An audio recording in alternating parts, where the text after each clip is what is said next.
COVID-19 is a challenging pandemic, especially to the healthcare workers, which has a human-to-human transmission through droplet and contact. The severity of this disease may range from mild, severe to a critical illness. The only proven form of management is isolation and supportive care. It is really important for the nurses to be familiarized with the guidelines, policies, and protocols regarding COVID management.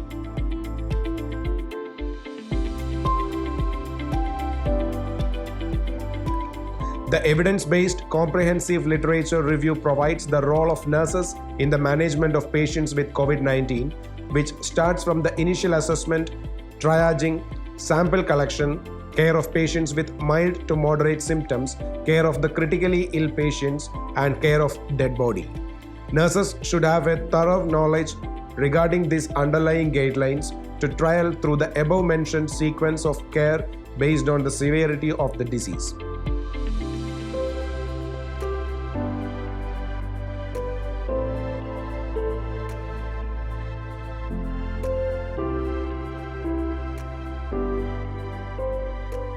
The initial challenge in identifying and managing patients with COVID-19 is relied on emergency care nurses.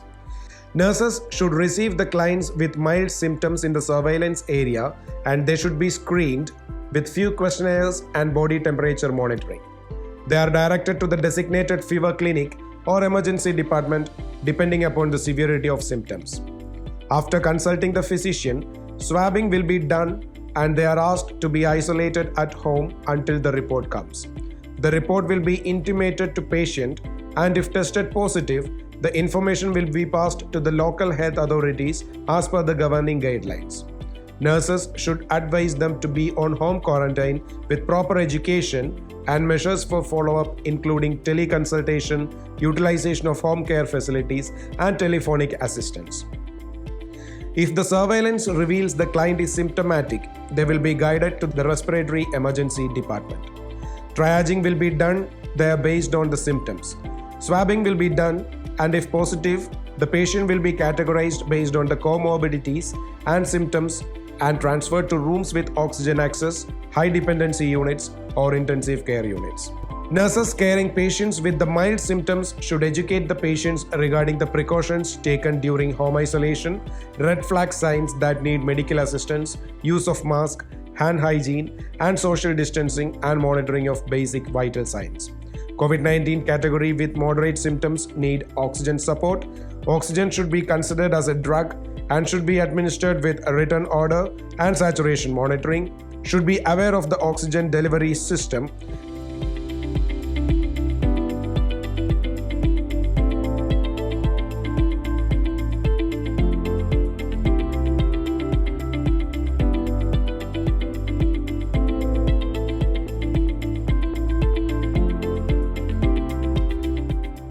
Tapering of oxygen based on saturation level.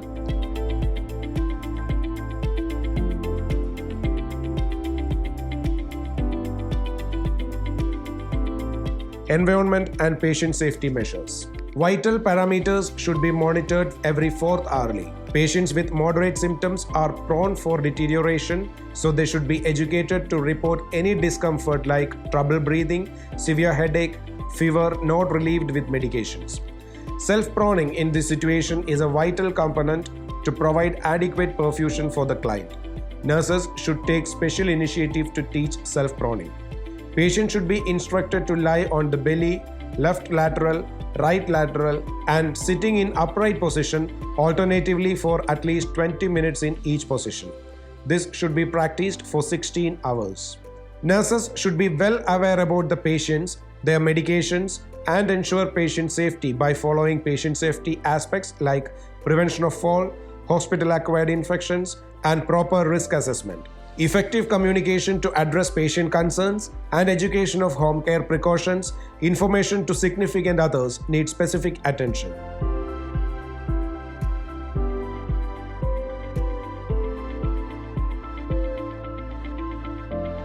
Anxiety and stress secondary to isolation need to be addressed, and diversional activity and communication with family and friends need to be encouraged.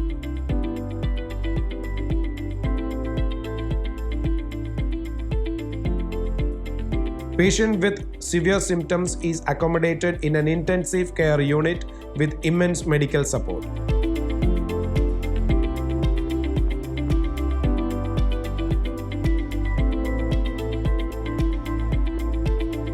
Usually, Category C patients are admitted in this setting.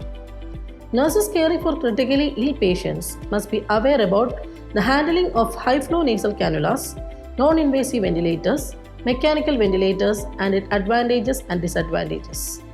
Patients in this category may develop severe pneumonia, and sometimes their conditions deteriorates, demanding severe resuscitation. In this scenario, nurses must be vigilant about safety aspects since it includes aerosol generation. Some people even require ECMO support, and it is a major challenge to the caregivers. Nurses caring for ECMO patients should be competent enough to handle the same. Knowledge regarding the medication is a vital component of nursing care. Nurses should be familiar with the new medications involved in COVID management and must be confident enough to administer the correct dose without failure.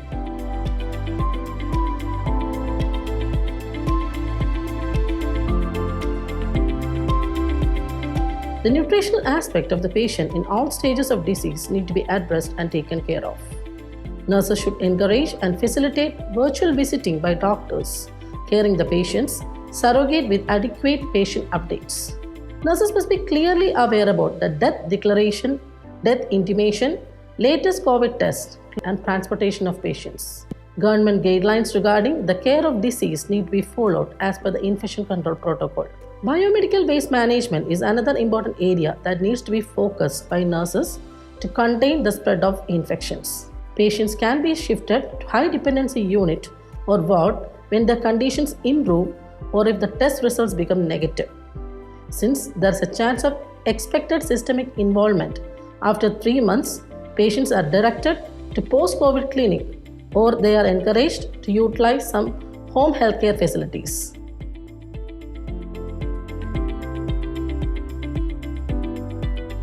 Perfection can be gained only by adhering to the guideline.